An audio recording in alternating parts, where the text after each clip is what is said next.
En 2003, alors qu'il poursuivait un mérou subitement disparu sous les flots dans la baie de Chetumal, au Mexique, un pêcheur solitaire fit la découverte d'un trou énigmatique, dissimulé à la vue.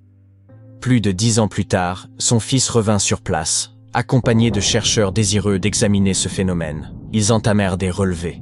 30 mètres, 49 mètres, 130 mètres. Toujours aucun fond en vue. À mesure que les instruments s'enfonçaient dans l'eau obscure et immobile, les relevés devenaient de plus en plus déroutants. Une eau chaude et salée, là où cela semblait impossible. Des courants remontant des ténèbres. Les dernières mesures dépassaient 420 mètres sans qu'on puisse distinguer le fond. Silencieux, vertigineux, périlleux, voici Tam Ja, le plus récent et le plus profond des trous bleus connus sur Terre. Et il abrite peut-être une énigme encore jamais révélée. La nature agit avec lenteur. Durant des millénaires, voire des millions d'années, l'eau creuse patiemment la roche souterraine.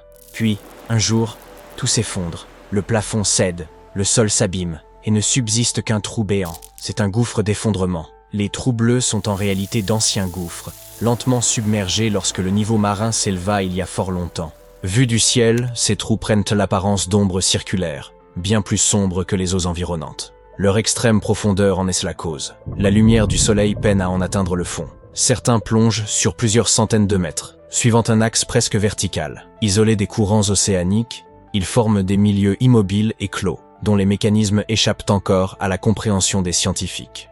Qu'est-ce qui distingue Tam Ja des autres? La plupart des trous bleus célèbres, tels le grand trou bleu du Belize, sont aisément repérables, visibles même depuis l'espace.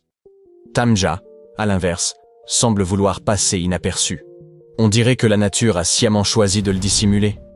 Même un drone positionné à la verticale peine à en percevoir les contours. C'est sans doute l'une des raisons pour lesquelles il est demeuré si longtemps hors d'atteinte. Le véritable mystère ne s'est révélé qu'après les premiers relevés effectués par les chercheurs. En décembre 2023, les scientifiques décidèrent d'explorer les profondeurs de Tam Ja à l'aide d'un instrument appelé sonde CTD, apte à mesurer la conductivité, la température et la profondeur. Lorsqu'il franchit les 400 mètres, une anomalie attira leur attention.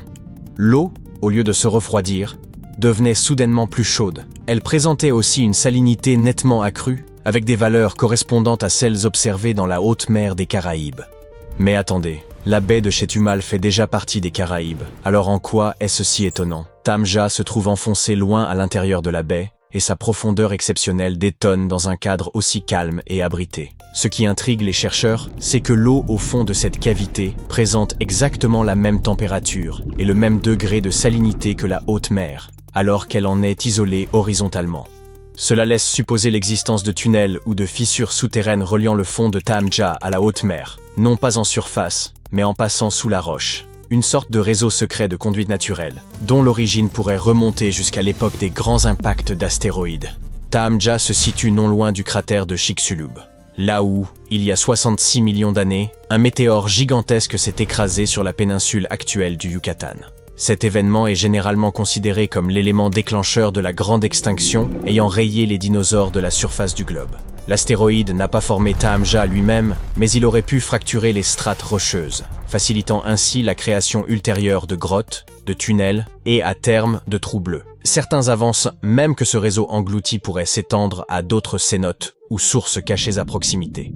Explorer Tam Ja ne se limite pas à cartographier des tunnels immergés. Lors de la première expédition, les chercheurs observèrent un phénomène troublant. Alors que la baie environnante était agitée de vagues désordonnées, l'eau située juste au-dessus du trou demeurait étrangement calme. Puis, depuis son centre, une montée lente d'eau s'est produite, semblable à l'exhalation discrète d'une source enfouie.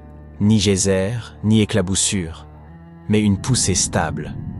Comme si quelque chose en profondeur s'était mis en mouvement. Ce surgissement unique rendit la suite de l'exploration plus angoissante. Les plongeurs dirent avoir eu l'impression de rencontrer une entité vivante, mouvante, réagissant à leur présence avec une déroutante étrangeté. Lorsqu'un lieu est aussi profond, obscur, et totalement isolé du reste de l'océan, il devient une porte entr'ouverte sur l'inconnu. Certes, il est peu probable qu'un dieu marin surgi de l'imaginaire Lovecraftien puisse s'y glisser, mais rien n'exclut la présence d'espèces encore jamais observées, peut-être même potentiellement dangereuses. Cela demeure de l'ordre de la spéculation, Mais si le gouffre s'enfonce encore davantage, toute vie microbienne présente serait sans doute très ancienne, adaptée à des conditions extrêmes et hostiles. Il n'est nul besoin d'évoquer un monstre marin. Même des organismes microscopiques mais inconnus pourraient, s'ils étaient libérés, perturber nos écosystèmes contemporains. Il se pourrait que l'on y découvre de l'eau préhistorique, ou quelques vestiges liés à l'impact de l'astéroïde qui provoqua l'extinction des dinosaures. Le site pourrait abriter un écosystème complet, resté scellé durant des millénaires. Et cela importe. Si la vie peut subsister dans un tel isolement, elle pourrait aussi exister dans des environnements similaires, sur des lunes comme Europe ou Encelade. Par ailleurs, certains trous bleus, tels le Grand Trou Bleu, renferment des gaz toxiques capables de corroder le matériel, voire de brûler la peau. On comprend alors pourquoi les plongeurs ont eu l'impression d'explorer un organisme vivant. Peut-être vous demandez-vous s'il est possible de louer du matériel et d'explorer vous-même ce gouffre. La réponse est non. Même l'équipement de base en plongée nécessite une certification. Et les magasins spécialisés refusent systématiquement de louer à des personnes non qualifiées, a fortiori pour un lieu aussi périlleux. Même certifiée, la plongée récréative ne permet de descendre qu'à une quarantaine de mètres. Au-delà, il faut une formation spécifique, du matériel adapté et une vigilance extrême. Les professionnels eux-mêmes dépassent rarement les 300 mètres, et uniquement au prix de dispositifs complexes et risqués. À ces profondeurs, la pression de l'eau devient un obstacle redoutable, suffisante pour broyer la majorité des équipements qui ne sont pas conçus à cet effet. Ainsi, pour l'heure, Tahamja demeure un mystère que l'on ne saurait percer par la plongée traditionnelle.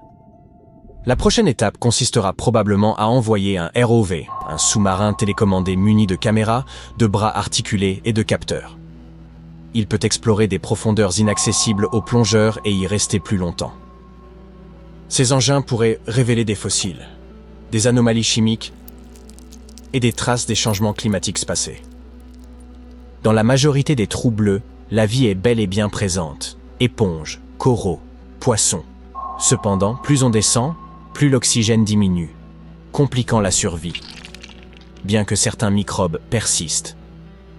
Parmi ces rares formes de vie, on trouve des organismes unicellulaires à coquilles appelés foraminifères et de minuscules nématodes. C'est grâce à ces créatures microscopiques que l'on suppose que si la vie peut exister dans les eaux sombres, salées et anoxiques de Tahamja, elle pourrait aussi survivre sur d'autres mondes aquatiques. Pourtant, malgré l'engouement, Tahamja reste curieusement vide de faune plus importante. Même dans les couches supérieures, où les niveaux d'oxygène sont suffisants, aucun poisson, crustacé, ni même une petite crevette n'a été observé. Seulement de minuscules organismes invisibles à l'œil nu. Pas de bikini bottom, mais il faut reconnaître que le fond n'a pas encore été atteint. Cela nous conduit à une interrogation. Les ROV parviendront-ils un jour à atteindre le fond de ce gouffre océanique ? Il se pourrait que sa profondeur soit supérieure à nos estimations, ou que sa configuration complique la collecte de mesures exactes par nos instruments.